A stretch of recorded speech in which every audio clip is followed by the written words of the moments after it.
बिस्मिल्लाहिर्रहमानिर्रहीम। अस्सलाम वालेकुम। आज हम पढ़ेंगे कंडीशनल ऑपरेटर और टर्नरी ऑपरेटर। टर्नरी का मतलब है तीन, वो ऑपरेटर जो तीन ऑपरेंड लेता है और उस पे काम करता है और रिजल्ट प्रोड्यूस करता है, सिंगल रिजल्ट प्रोड्यूस करता है।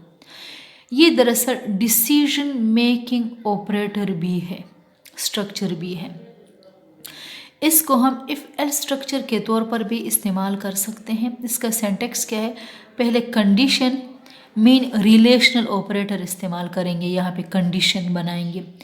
अगर कंडीशन ट्रू होगा तो ट्रू के स्टेटमेंट क्वेश्चन मार्क के बाद स्टेटमेंट एग्जीक्यूट होगा। अगर ये कंडीशन ट्रू है तो क्वेश्चन मार्क के बाद ये स्टेटमेंट एग्जीक्यूट होगा। अगर कंडीशन फॉल्स है तो ये स्टेटमेंट एग्जीक्यूट होगा। Condition, the condition specified as relational or logical expression. It is executed if the expression evaluates true.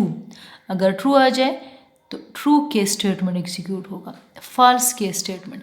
It is executed if expression evaluates to false. ठीक है, अब एक एग्जाम्पल के जरिए मैं आपको समझाती हूँ। Suppose we have a variable a is equal to 5. Then the following statement x is equal to a is greater than 50. तो a की वैल्यू 55 है, तो ये तो फॉल्स है, ये तो ट्रू नहीं है। ठीक है, फॉल्स, इसका रिजल्ट फॉल्स आए। तो अगर फॉल्स आए तो सेकंड फॉल्स के स्टेटमेंट एग्जीक्यूट होगा, और अगर ट्रू आता तो ट्रू केस स्टेटमेंट एग्जीक्यूट होता। ठीक है, तो will assign 1 to x if the condition a is great is true, otherwise it will assign 0 if the condition is false.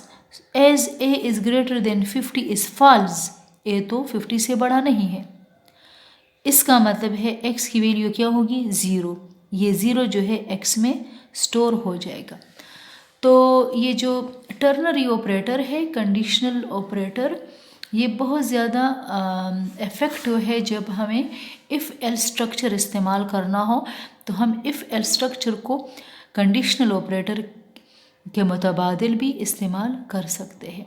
Conditional operator is the alternative of if L structure. मुझे उम्मीद है कि आज का लेक्चर आपको समझ आया होगा। अल्लाह हाफिज़।